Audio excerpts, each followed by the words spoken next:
우리는 광야 같은 인생이란 표현을 자주 쓰곤 합니다. 그렇죠? 근데 성경은 광야 같은 인생이 아니라 정말 광야에서 살았던 사람에 대한 이야기를 하고 있습니다.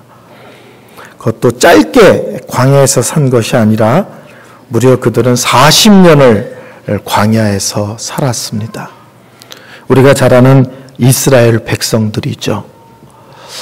이런 생각 해보신 적이 있으세요? 그들은 광야에서 40년 동안 어떤 하나님을 만났을까? 어떤 하나님을 체험했을까? 또 하나님 관점에서 표현한다면 광야 40년 동안 하나님께서는 자기 백성들에게 어떤 모습으로 만나 주셨을까? 오늘 본문이 그런 부분에 대해서 아주 잘 우리에게 말씀하고 계십니다. 이스라엘 백성들은 광야 40년 동안 어떤 하나님을 만났는가? 첫째, 앞서 가시는 하나님을 만났습니다. 우리 한번 따라할까요? 앞서 가시는 하나님. 앞서 가시는 하나님. 예, 21절, 22절 말씀 보겠습니다. 여호와께서 그들 앞에서 가시며 낮에는 구름 기둥으로 그들의 길을 인도하시고 밤에는 불 기둥을 그들에게 비추사 낮이나 밤이나 진행하게 하시니 낮에는 구름 기둥 밤에는 불 기둥이 백성 앞에서 떠나지 아니하니라. 제가 오늘 세 군데를 의도적으로 천천히 또박또박 읽었는데 눈치채셨어요? 제가 세 군데를 천천히 의도적으로 읽었어요. 첫째는 그들 앞에서 가시며, 두 번째는 그들의 길을 인도하시고, 세 번째는 백성 앞에서 떠나지 아니하시니라. 광야 40년 동안 우리 하나님은 이스라엘 백성들 속에서 그들 앞에서 가시고 그들을 언제나 인도하시고 어떤 일이 있어도 그들을 홀로 내버려 두지 아니하시고 함께 하신 하나님이셨습니다. 여긴 대구라서 아멘을 안 하시나요? 제가 순간 당황했어요. 아멘을 안 하셔가지고 이스라엘 백성들이 광야 40년을 이렇게 걸을 때 법궤가 한 1km 정도 앞서갔습니다. 왜 법궤가 1km 정도 앞서갔을까? 여러 가지 이유가 있지만 그 중에 하나는 백성들 앞에 바짝 법궤가 붙어가면 앞 사람들에게는 법궤가 잘 보이지만 저 뒤에 따라오는 사람들에게는 사람에게 가려서 법궤가 안 보일 거예요. 근데 한 1km, 보통 이제 800m, 900m 이렇게 얘기하는데 어쨌든 그 정도 앞에 가면 앞에 있는 사람이나 뒤에 있는 사람이나 법궤가 어디로 가는지 언제 방향을 틀었는지 다 보입니다. 그때 그 법궤가 앞으로 가고 그 법궤가 방향을 바꿀 때 이스라엘 백성들은 법궤가 저 앞에 있구나, 법궤가 저 앞에 가는구나 이렇게 고백하지 않고 하나님께서 친히 우리 앞에서 우리를 인도하고 계시는구나 이렇게 고백을 했습니다. 신앙생활을 좀 하신 분들은 이런 경험들이 다 있으시죠. 우리 하나님은 우리가 생각하는 것, 우리가 기대하는 것, 우리가 꿈꾸는 것보다 나중에 알고 봤더니 미리 다 준비를 하나님이 해놓고 계셨어요. 그런 거 경험해 보셨죠? 내가 치밀하게 기획하고 그 일을 막 해서 나간 것 같은데 알고 봤더니 하나님께서 거기에 내가 만날 사람을 준비해 놓으셨고 그 사람을 만날 때 이루어질 일들을 다 판을 짜놓은 거를 경험할 때가 있습니다. 또 이런 거 경험해 보신 적이 있죠? 우리 하나님은 우리가 기도하는 것보다 더 좋은 것, 우리가 기도한 것보다 어느 때는 더 큰 것, 어느 때는 우리가 기도할 때 생각하지도 못했던 놀라운 것들을 하나님께서 허락하시는 것을 체험하신 분들 계시죠? 없으시네. 신앙생활 하다 보면 그런 일들을 경험합니다. 우리가 생각하고 우리가 꿈꾸고 계획하는 것보다 하나님이 한 발 미리 이미 준비해 놓으셨구나. 어느 때는 열심히 기도했는데 내가 기도한 것보다 더 놀라운 것, 내가 기도한 것보다 더 크신 것을 하나님은 베푸시기를 기뻐하는 분이십니다. 제가 40대에 미국 샌프란시스코 근처의 한 교회, 정확히 말하면 실리콘밸리라고 하는 지역인데요. 미국에서 월급이 최고 많고 집값이 최고 비싼 동네. 요새 그 동네는 집값이 월세 $5,500, 월세가 $600만 원. 안 놀라시네. 1년에 집값만 거의 1억을 내야만 사는 동네가 있어요. 다 미국은 월세니까. 제가 그런 데서 10년 목회를 했습니다. 처음 그 청빙을 받고 갔을 때 일반적인 사람들처럼 저도 중고차를 타고 다녔습니다. 근데 미국은 대중교통이 발달되어 있지 않아서 식구수만큼 실제로는 차가 필요해요. 그때 저희들은 아이 셋의 어머니, 저희 부부까지 6식구였는데 차 한 대로 도저히 불가능합니다. 그래서 어느 정도 시간이 좀 지난 뒤에 차를 한 대, 새 거를 사기로 결심했어요. 저희 부부가 기도했습니다. 미국에 이민 가서 처음으로 사는 새 차니까 저희들 마음에도 기대가 있잖아요. 그리고 기도한 뒤에 정했어요. 뭘 사기로 정했냐면 토요타 캠리를 사기로 마음에 정했어요. 근데 우리 어머니, 저희 집사람은 뭐에 관심이 있냐면 자동차 색깔에 관심이 있어요. 저는 뭐에 관심이냐면 자동차 시트. 미국은 아주 비싼 차가 아닌 한 의자들이 다 1,000으로 나옵니다. 근데 가죽을 씌우는데 내가 꼭 안고 싶은 가죽 색깔이 있었어요. 그날은 신방이 늦게 끝나서 아주 늦은 시간에 차를 사러 갔어요. 근데 이 자동차를 파는 대리점에서 뭐라고 말하냐면 토요타 캠리는 인기가 너무 많아서 혹시 원하는 사양들, 옵션들이 많으면 아무리 빨라도 한 달은 더 기다려야 됩니다. 근데 급하시면 자기네 대리점에 차가 딱 한 대 있는데 급하면 아무것도 묻지 않고 그냥 그걸로 가져가면 됩니다. 그러는 거예요. 저희들 마음에 섭섭함이 있었어요. 우리 기도 많이 하고 왔는데 아무것도 선택할 수가 없다는 거예요. 그래서 그러면 한 대밖에 없는 차를 보러 갑시다. 그러고 가서 딱 봤는데 놀랍게도 그 차가 저희 집사람이 그렇게 타고 싶었던 그 색깔의 차가 탁 준비되어 있는 거예요.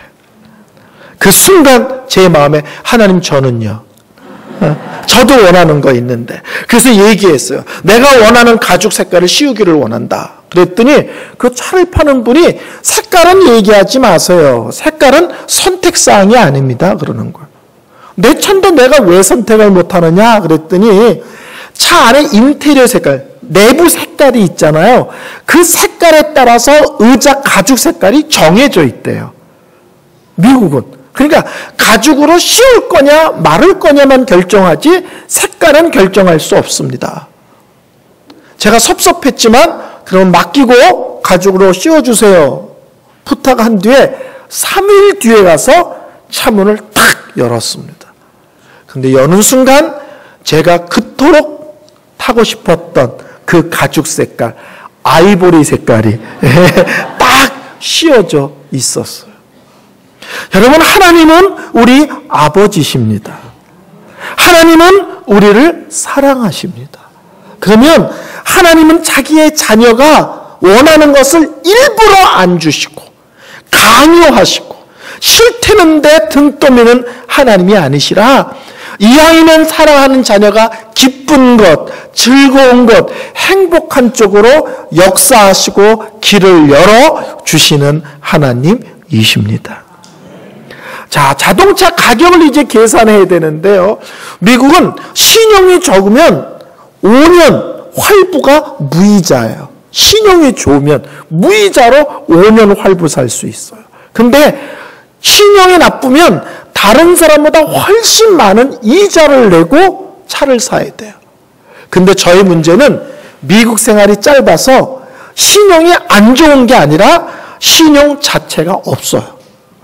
그러니까는 그분들이 얘기하는 대로 최고의 이자를 다 물고 차를 활부로 사야 돼요. 이거 선택의 여지가 없어요.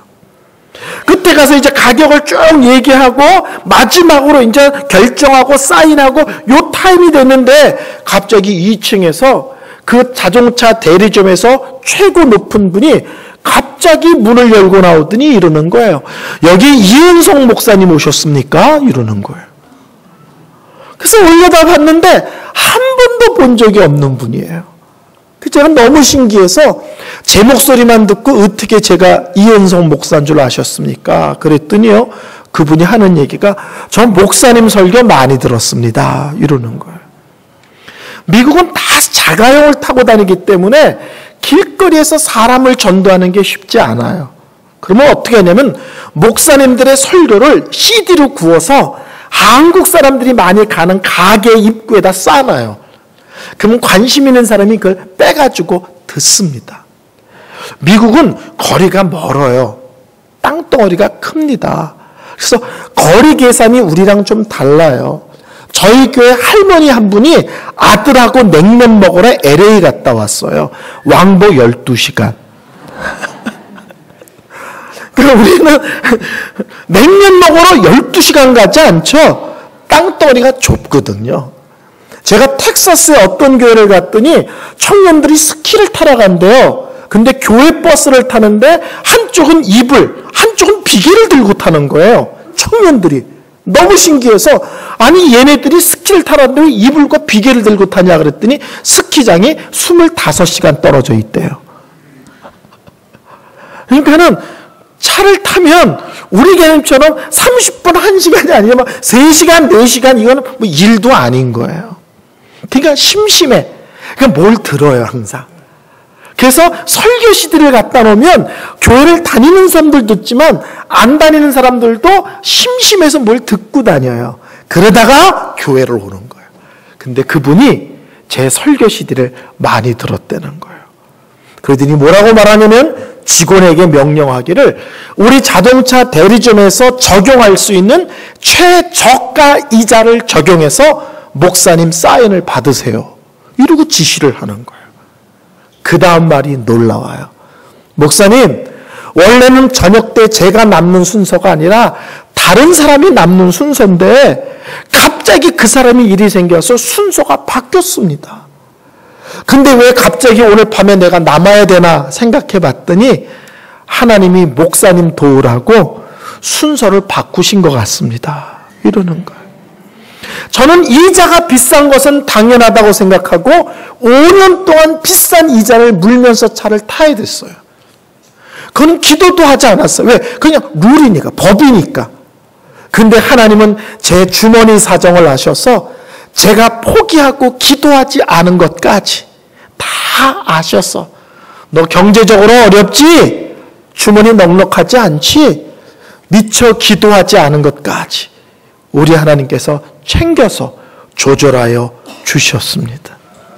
우리 하나님은 어떤 하나님이냐? 우리가 생각하는 것, 우리가 기대하는 것, 우리가 꿈꾸는 것보다 나중에 보니까 하나님이 미리 알고 준비 다 해놓으셨어. 어느 때는 우리가 기도하는 것보다 더 좋은 것, 기도한 것보다 더 귀한 것을 허락하기를 기뻐하시는 하나님이십니다. 이거를 아브라함은 여호와 이레의 하나님 그랬죠. 하나님께서 아브라함에게 이삭을 나에게 바쳐라. 아브라함이 순종해서 모리아 산으로 이삭을 데리고 가서 칼을 들고 바치려고 할 때 하나님께서 급하게 아브라함을 막으시잖아요. 그리고 아브라함이 고개를 들어봤더니 그 앞에 나무가지에 짐승이 하나 걸려서 꼼짝달싹을 못하는 거예요. 하나님은 이삭 대신 제사 드릴 짐승을 미리 준비해 놓으셨습니다. 그래서 아브라함이 고백하죠. 우리 하나님은 여호와 이레의 하나님이시다. 우리 하나님 미리 예비하시는 하나님, 준비하시는 하나님이십니다.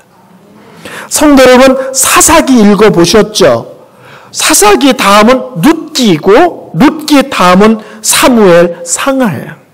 근데 사사기는 끝에 이렇게 반복합니다. 왕이 없으므로 사람들이 지 소견대로 행하더라. 이스라엘에 왕이 없어서 사람들이 지멋대로 행동해서 이스라엘이 지금 문제가 심각해. 그 얘기가 계속 사사기 뒷부분에 반복합니다. 그리고 그 다음에 나오는 성경이 룻기예요. 룻기는 나오미와 룻이라는 고부간의 얘기를 하는 것이 아니고요. 이 룻기 자체가 사사시대 이야기예요. 근데 룻기 끝을 읽어보면 무슨 얘기가 나오냐면 그 룻기 얘기가 다윗 집안 얘기예요. 그러니까는 사사기 끝에 왕이 없어서 이스라엘 문제가 심각해. 이스라엘의 왕이 없어서 문제가 심각해. 그렇게 말씀하시고는 룻기에 하나님께서 다윗이라는 사람을 이 땅에 태어나기 위해서 한 집안을 치밀하게 준비해 놓고 계심을 쭉 설명하고 있습니다. 우리 하나님은 어떤 하나님이라고요? 미리 준비하시는 하나님. 언제나 앞서 가시는 하나님이십니다. 두 번째, 우리 하나님은 광야에서 어떻게 이스라엘 사람을 만나줬는가? 돌아가게 하시는 하나님입니다. 한번 따라할까요? 돌아가게 하시는 하나님. 돌아가게 하시는 하나님. 제가 13장 17절 18절 있습니다. 바로가 백성을 보낸 후에 블레셋 사람의 땅의 길은 가까울지라도 하나님이 그들을 그 길로 인도하지 아니하셨으니 이는 하나님이 말씀하시기를 이 백성이 전쟁을 하게 되면 마음을 돌이켜 애굽으로 돌아갈까 하였습니다. 그러므로 하나님이 홍해의 광야길로 돌려 백성을 인도하시매. 참 신기하죠. 가나안 땅에서 광야에서 나와서 가나안 땅으로 들어가는데 좋은 길이 있다는 거예요. 지름길이 있다는 거예요. 근데 이상하게 하나님은 그 길을 놔두고 지름길을 놔두고 먼 길로 좋은 길을 놔두고 험한 길로 돌아가게 하셨다는 거예요. 오늘 본문이요. 이유가 뭐냐? 그 좋은 길 지름길을 취하려면 그 길 가운데 막고 있는 민족이 있는데 블레셋이라는 사람들이에요. 그들과 한바탕 전쟁을 하고 그 길을 취해야 되는 거예요. 근데 아직 이스라엘 백성들이 그렇게 믿음이 견고하지 않은 거예요. 10가지 재앙으로 애굽에서 나왔지만 하나님의 능력의 크고 놀라우심에 대한 아직도 정확한 믿음의 눈이 열리지가 않은 거예요. 그래서 너희들은 나만 믿고 블레셋을 치고 좋은 길, 평탄한 길, 지름길을 취하여 가나안 땅으로 쭉 나가라. 하나님이 말씀하시면 이스라엘 백성들이 아멘! 믿습니다! 그러고 나가는 게 아니라 몽땅 들고 일어나서 우리 애굽으로 돌아가자! 그리고 난리를 피울 것을 하나님이 아셨다는 거예요. 성도 여러분, 혹시 설경구라는 영화 배우 아세요? 그 배우가 최근에 자기가 찍은 영화 중에 최고의 영화는 박하사탕이다. 이런 얘기를 했어요. 오래된 영화인데요. 박하사탕이라는 영화를 보면 첫 장면이 이렇게 시작합니다. 설경구라는 배우가 기찻길 한가운데 이렇게 서 있어요. 근데 정면에서 기차가 달려옵니다. 연상이 되시죠? 철길 한가운데 배우가 서 있고 기차가 달려와요. 그때 설경구란 배우가 손을 벌리고 소리 지릅니다. 나 다시 돌아갈래! 박하사탕. 그러면서 영화가 시작돼요. 오늘 본문이 그 얘기를 하는 거예요. 하나님이 이스라엘 백성들에게 너희들은 나만 믿고 블레셋을 치라. 그리고 그 길을 쉬운 길을 택하여 애굽으로 가나안 땅으로 나아가라. 이렇게 말씀하면 이스라엘 백성들이 아멘, 할렐루야, 믿습니다. 그러는 게 아니라 몽땅 하나님을 향하여 손을 들고 소리를 지른다는 거예요. 우리 다시 애굽으로 돌아갈래. 박하사탕. 하나님이 이스라엘 사람들이 어떻게 반응할지 알았다는 거예요. 다시 말하면 이스라엘 사람들의 믿음의 수준이 어느 정도인지를 알고 계셨다는 거예요. 그래서 그 명령을 하면 이스라엘 전체가 난리가 날 것을 아시고 먼 길로 아시고 피곤하지만 힘든 길로 돌아가게 하셨다는 말씀입니다.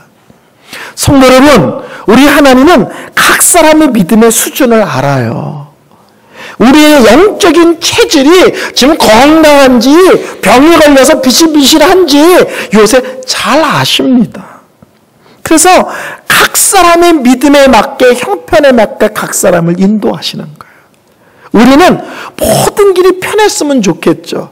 근데 어떤 사람에게는 그 편한 길이 도리어 유익이 되지 않기 때문에 힘든 길을 걸어가게 하실 수 있다는 거예요. 우리는 모든 일들을 지름길로 빨리빨리 했으면 좋겠죠. 근데 어떤 사람에게는 그 지름길로 들어서는 것이 도대체 영적으로 유익이 되지 않기 때문에 사랑하셔서 먼 길로 돌아가게 하신다는 사실입니다. 제가 한 번은 부산 해운대에 한 교회에 주일 낮설교를 맡았어요. 목사님이 그때 성도들하고 선교 여행을 떠나서 제가 주일 낮설교를 하게 됐어요. 근데 그 교회는 해운대에서 유명한 한의사 선생님 한 분이 그 교회 성도라는 정보를 제가 오래전부터 듣고 알았어요. 예배가 끝나고 교회 식당에서 식사를 하는데 공교롭게도 그 유명한 한의사 그 선생님이 바로 제 옆자리에서 밥을 먹고 있었어요. 저는 기회가 오면 놓치지를 않습니다. 그래서 그 얘기를 듣자마자 얼른 손을 내밀었어요. 맥 좀 짚어달라고. 강사하러 온 목사가 맥 한 번 짚으라는데 안 됩니다. 뭐 이러지는 않잖아요, 성도님이. 그분이 얼른 수저를 놓고 맥을 짚더라고요. 그러더니 뭐라고 말하냐면 목사님은 목양체질이십니다. 그러는 거예요. 그래서 제가 웃었어요. 그럼 목사가 목양체질이지. 그럼 뭔 체질이길 바랍니까? 난 목회 체질입니다. 그랬더니 막 웃어요. 자기 병원에 목사님들이 많이 오시는데 목양체질이라고 말하면 그게 목사체질, 목회체질이란 말인지 알고 다 좋아한대요. 그러면서 하는 얘기가 한의학에서 목양체질이라는 말은 야채를 먹으면 배가 아프다는 뜻입니다. 이러는 거예요.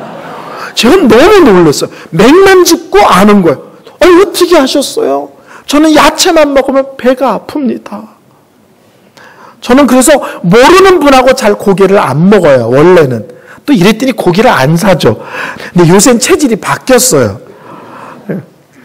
근데 얼마 전까지만 해도 저는 친하지 않으면 고기를 안 먹어요. 왜냐면 고기 먹을 때 상추에다가 깻잎에다가 마늘에다가 고기에다가 이렇게 차곡차곡 싸잖아요. 근데 그 사이에 저는 고기가 3점이 들어가요. 왜? 아무것도 안 싸거든요. 그러니까 모르는 사람들은 야 목사가 지 입밖에 모른다. 너무 고기를 집어먹는다. 그럴 거 아니에요. 제가 그 얘기를 했어요. 나는 고기를 쌈에 싸먹고 항상 배가 아프고 아무하거나 그래서 고기 먹으러 가기가 쉽지 않습니다. 그랬더니 막 웃어요. 목양체질은 잎을 먹으면 안 된대. 줄기 이런 거. 그러면 이랬더니 뿌리를 먹으래요. 뿌리. 고기를 먹을 때. 마늘. 땅속에 마늘이란다. 양파. 고기 먹으러 가면 양파 이렇게 써서 이렇게 간장 소스 같은 데 이렇게 뿌려서 대구는 없죠. 그런 거. 이제 아멘 안 하시더니. 그 다음에 물을 동그랗게 쓸어서 이렇게 싸먹게 해주죠. 무도 땅속에 묻혀 있잖아요. 그래서 저보고 양파, 그 다음에 무, 이런 거 싸먹으면 배 안 아프다는 거예요. 그래서 목사님 체질은 위를 먹으면 안 되고 땅속에 있는 걸 먹어야 된다는 거예요. 그래서 제가 얘기를 했어요. 제가 서울 토백이에요.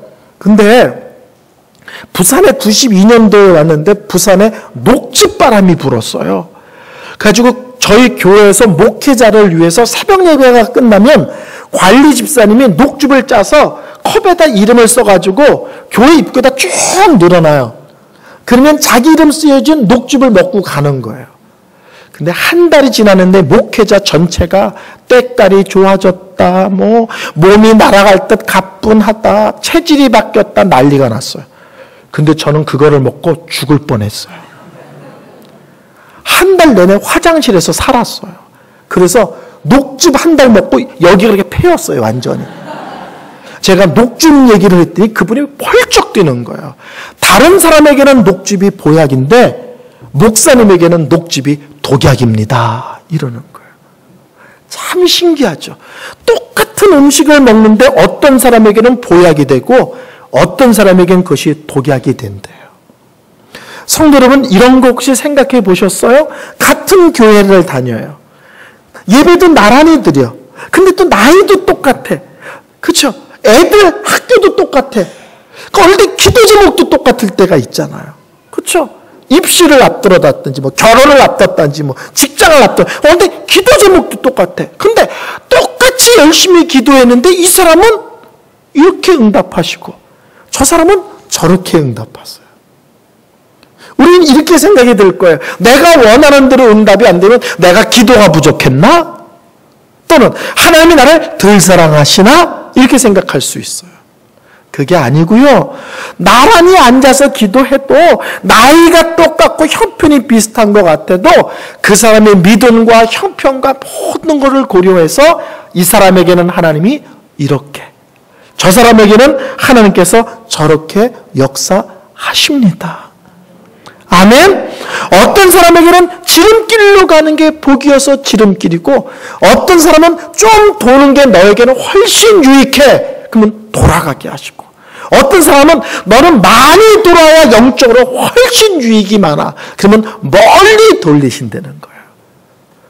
어느 것을 더 사랑하고 덜 사랑하고가 아니라 누가 기도를 세게 했고 약하게 했고의 문제가 아니라 세게 하면 지름길이고 약하게 하면 먼 길이 아니라 각 사람의 형편과 처지에 따라 다 다르게 하나님은 역사하십니다. 근데 놀라운 것은 먼 길을 돌아와서 돌아보면 그 길이 나에게 꼭 필요했고 그 길이 나에게 정말 유익했던 길이라는 것을 알게 됩니다. 다른 사람과 비교하면 안 돼요. 하나님, 저 사람은 쉬운 것 같은데 왜 나는 돌아가요? 이건 믿음의 원리가 아니에요. 돌아가게 하시면 돌아갈 이유가 있겠지. 하나님이 이끄시는 대로 그 길을 갈 때 그 끝이 아름답고 복될 줄로 믿습니다. 저는 고등학교를 졸업하고 신학대학을 못 갔어요. 가난해서. 저는 어마어마한 부잣집 아들이었습니다. 딱 저를 봤을 때 느끼셨죠? 이야, 예사롭지 않다. 저는 집이 광화문 사거리에 있었어요. 여기 광화문 안 가보신 분도 계실 텐데 광화문 사거리에 저희 집이 있었어요. 좀 더 어렸을 땐 청와대 정문 맞은편이 저희 집이었어요. 김신조가 넘어오기 전까지 저는 청와대 마당에서 썰매 타고 놀았어요. 청와대 마당에서 썰매를, 그런 시절이 있었어요. 근데 저희 집이 망해서 시골에 들어가 살았는데 제가 고등학교를 졸업할 때 저희 교회는 담임 목사님이 안 계셨어요. 그래서 제가 20살 고등학교 졸업하자마자 어른 설교를 했어요. 첫째는 가난해서 학교를 못 갔고 두 번째는 목사가 어떻게 되는지를 몰랐어요. 근데 제가 그냥 이렇게 목사가 돼야 될 사람이 이러고만 있으면 안 되겠다. 그래서 혼자 기독교 책방을 찾아가서 기독교 신문을 하나 샀더니 밑에 총회신학교 광고가 막 수십 개가 있는 거예요. 저는 아무것도 모르니까 그 중에 하나를 짚어서 그냥 갔어요. 갔더니 그 학교가 그 유명한 야매신학교예요. 무인가 신학교. 그냥 신학생 몇 명 모아놓고 가르치는 학교. 제가 무인가 신학교를 3년을 전전했습니다. 그리고 군대 갔다 와서 교단이 있고 교단 신학교가 있고 교단 신대원이 있고 이런 것이 있다는 걸 뒤늦게 알아서 군대 갔다 와서 신학대학을 1학년부터 다시 들어갔어요. 그래서 이 교회 담임 목사님의 선배가 됐어요. 대학 선배가. 그럼 제가 무인가 신학교를 3년 전전했는데 인생의 젊음을 3년 동안 낭비한 거냐? 아니에요. 그 신학교에 강의하러 오시는 목사님이 계셨는데 제가 이제까지 만난 분 중에서 최고 설교를 잘해요. 그분처럼 설교 잘하는 분을 본 적이 없어요. 두 번째, 천재예요, 천재. 어떤 것도 막히는 법이 없어요. 지금도 80이 훨씬 넘으셨는데 무슨 질문을 하면 어떤 책에 그러면서 책을 외워서 설명을 하세요. 어떤 책에 보면 무슨 쭉 외우세요. 80이 넘으셨는데 지금도 천재예요, 천재. 거기다가 멋쟁이에요. 뭘 입어도 명품같이 보여요. 설교도 잘해, 막 지적으로도 천재야, 멋쟁이에요.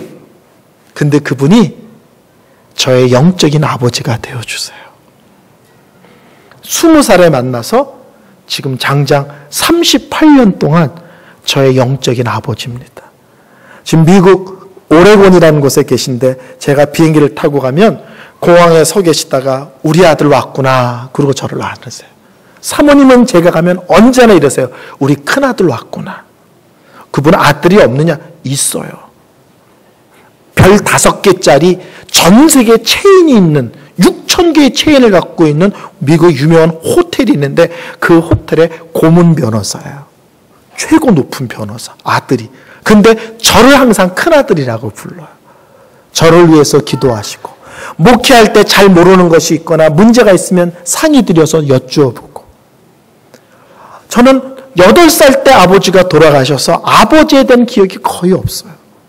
근데 그 신학교에서 영적인 큰 어르신을 아버지로 만나서 평생을 그분의 영적인 그늘 안에 살 수 있도록 하나님께서 기회를 주셨어요. 그리고 40살에 그분이 제가 미국에 와서 목회할 수 있도록 길을 열어주셨어요. 무인가 신학교를 3년 전전했는데 의미 없고 가치 없느냐? 하나님은 나에게 부족한 게 뭔지를 아셔서 너에게는 아버지가 필요하구나. 너에게는 영적 어른이 필요하구나. 그래서 그런 분을 만나게 하시고 그리고 20년 뒤에 그분 때문에 미국 가서 목회할 수 있는 길이 열렸습니다. 성도 여러분, 저를 좀 쳐다보세요. 우리가 어느 땐 똑같은 기도 제목으로 기도하는데 어떤 사람은 저를 쳐다봐야 답이 돼요. 하나님이 이렇게 인도하세요. 어떤 사람은요, 이렇게 인도하세요. 어떤 사람은요, 이렇게 인도하세요. 어떤 길이 좋은 길이에요? 하나님이 인도하시는 길이라면 다 좋은 길이에요. 왜 다르게 인도하신다고요? 각 사람의 형편과 처주와 믿음과 모든 것을 고려해서. 저는 이것을 깨닫고 나서 제가 다른 성도 가정에 대해서 함부로 말하면 안 되겠구나. 특별히 다른 집 애들에 대해서 함부로 말하면 안 되겠구나를 깨달았어요. 가끔 뒤에서 이런 분들 계시죠? 아니 김 집사님은 그렇게 충성하는데 애들이 왜 안 풀려? 이런 분들 계시잖아요.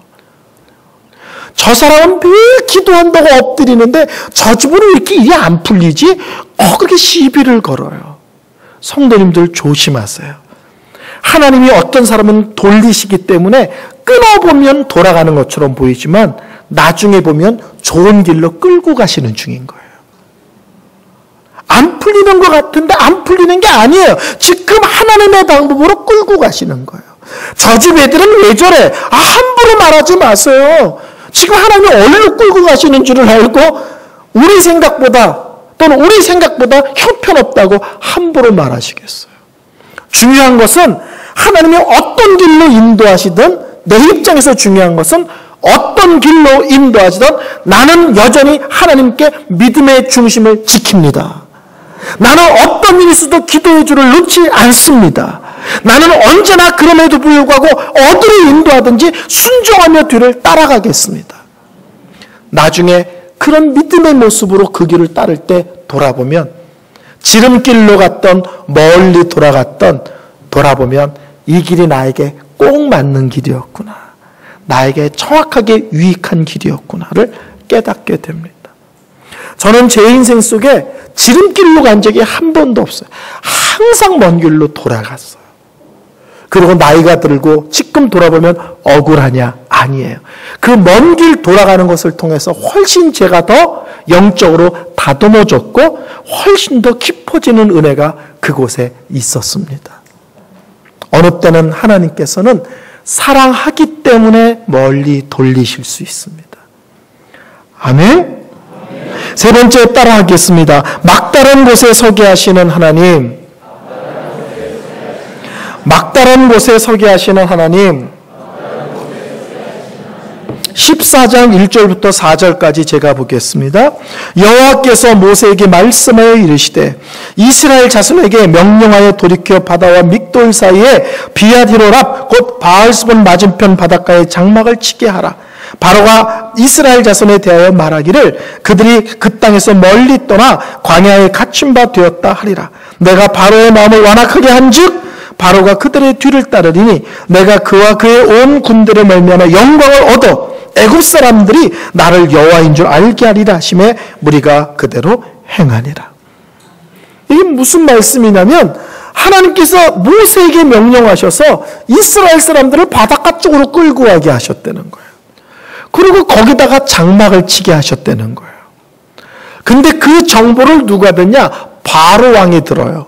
그리고는 군대를 풀어서 이스라엘을 추격하게 해요. 그러니까 어떤 문제가 생겼어요? 뒤로 가면 물로 빠져 죽고 앞으로 가면 애굽 군대에 칼에 맞아 죽어야 되는 거예요. 이러지도 못하고 저러지도 못하는 벼랑 끝에 서게 됐어요. 막다른 곳에 갇혀버렸어요. 근데 중요한 것은 그곳으로 인도하신 분이 하나님이시라는 거예요. 저는 성경을 볼 때, 성경을 보고 해석할 때 잘 이해가 안 된다. 그러면 첫 번째 전제가 있어요. 이것은 분명히 하나님이 우리를 사랑하셨기 때문에 하신 말씀일 거다.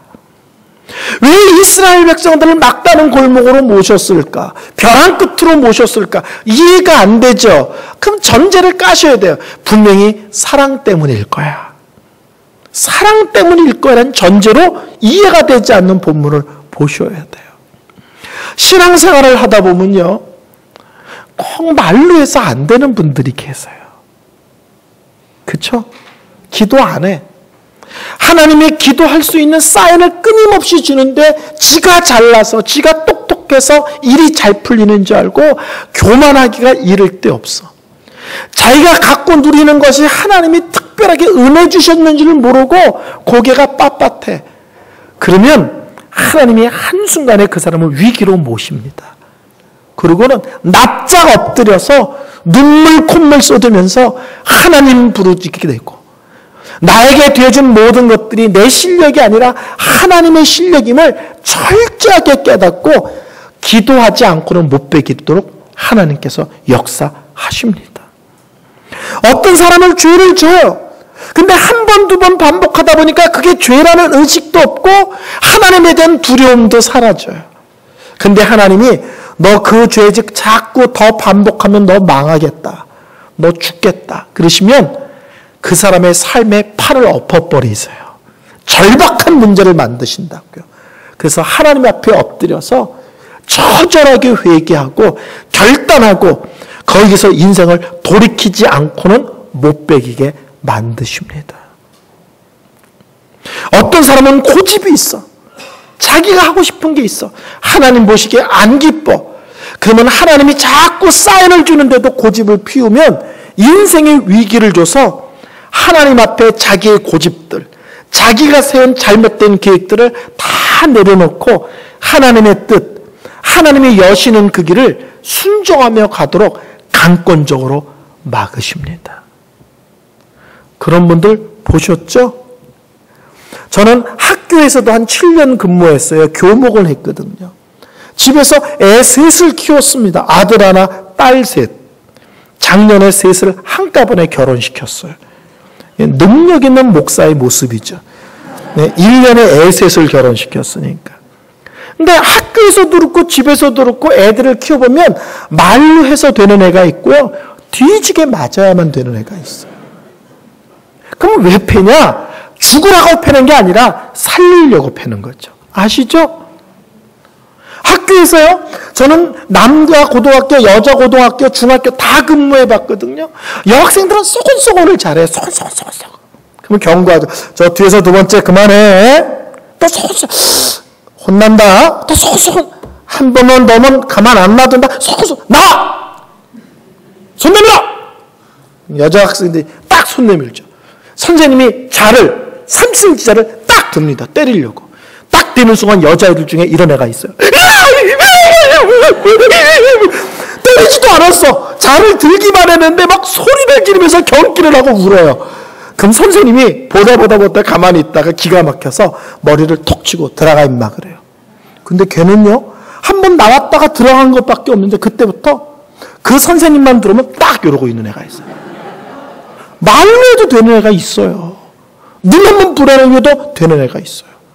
근데 어떤 애들은요, 죽도록 맞아야만 그때 잘못했어요 하는 애가 있어요. 그럼 왜 걔를 죽도록 패냐? 죽으라고 패는 게 아니라 그 고집을 꺾어야 사람이 되기 때문에 패는 거예요. 아시죠? 저는 어렸을 때 저희 어머니 표현이 고집을 넘어 악지가 셌대요. 넌 고집도 아니야, 악지가.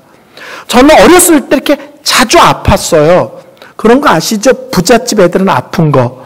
이렇게 햇빛 보면 어지럽고 이렇게 막 쓰러지고 이런 거 아시죠? 조했을 때 쓱 쓰러지는 애들. 그게 있는 애들이거든요, 주로. 그 고집이 셌다는 거예요. 그래서 감기에 잘 걸리고 열이 막 오르고 이 참 많았대요. 근데 제가 약을 주면 혀로 어렸을 때도 다 뱉어냈대요, 약을요. 얄미울 정도로. 그러면 어머니께서 저를 어떻게 하느냐, 막 열이 펄펄 끄는데 약을 안 먹으면 저를 강제로 쓰러뜨리세요. 그러면 깔고 앉으세요. 상상을 해보세요. 애를 쓰러뜨려서 깔고 앉아. 그리고 위에 탁 포개고 엎드려져가지고 요 손으로 목을 딱 이렇게 누르세요. 그 다음에 요걸로 여기를 그런 다음에 약을 수저에다가 물 부어서 이렇게 하는 거 아시죠? 옛날 약. 그래서 떠먹이면 안 돼요. 혀로 다 뱉으니까. 그걸 수저를요, 이 목젖까지 집어넣어요. 그거 꽂고 계세요. 그럼 죽는다고 발버둥을 쳐요. 그러다가 자기도 모르게 꼴깍하고 넘겨요. 그러면 수저를 빼요. 끝이 아니죠? 한 번 더 물을 모아서 약이 조금이나 나와요. 한 번 더 다 모아서 또 목구멍 여기다가 수저를 꽂아놔요. 죽겠다고 발버둥 치다가 꼴까닥하고 넘기면 풀어주세요. 제 입장에서는 엄마가 저를 잡는 거예요. 애를 쓰러뜨려서 깔고 앉아서 목을 잡아서 입을 한자로 벌려서. 근데 어머니 입장에서는 뭐예요? 열이 올라서 애 잘못될까봐 살리는 중이세요. 하나님의 역사 속에 그런 게 있다는 거예요.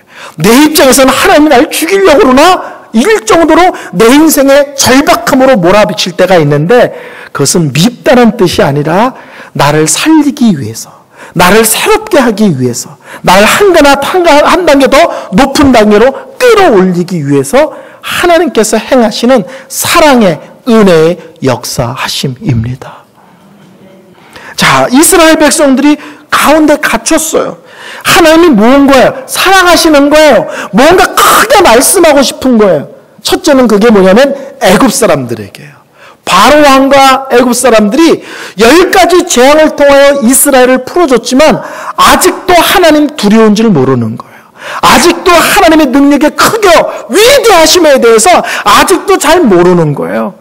그래서 홍해가 갈라지고 그들이 수장당하는 이런 엄청난 일들을 통하여 하나님이 얼마나 크고 놀라운지를 정확하게 깨닫고 마음의 각인이 되도록 하나님께서 역사하시는 시간들이었습니다. 이스라엘 사람들에게는요, 애굽에서 나와서 홍해를 육지같이 건너고 그들 속에 더 이상 애굽 타령 안 했으면, 홍해를 건넌 뒤에 이제는 애굽 타령하지 않고 가나안만 마음에 두고 치우침이 없는 그 길로 곧장 가기를 원하셨습니다. 그래서 하나님은 큰 일을 통해서 우리 마음에 각인시키시는 거예요. 이게 하나님이 일하시는 거야. 이게 하나님의 은혜야. 이렇게 역사하시는 것입니다.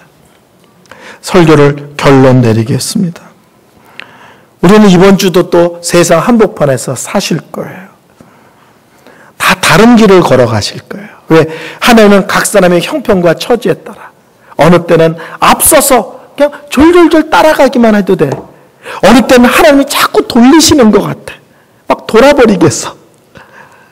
그렇지만 그 돌아가는 길이 하나님께서 역사하는 돌아감이라면 그 길도 믿음으로 따라가셔야 됩니다. 어느 때는 절박한 문제를 주심으로 발등에 불이 떨어지게 하세요.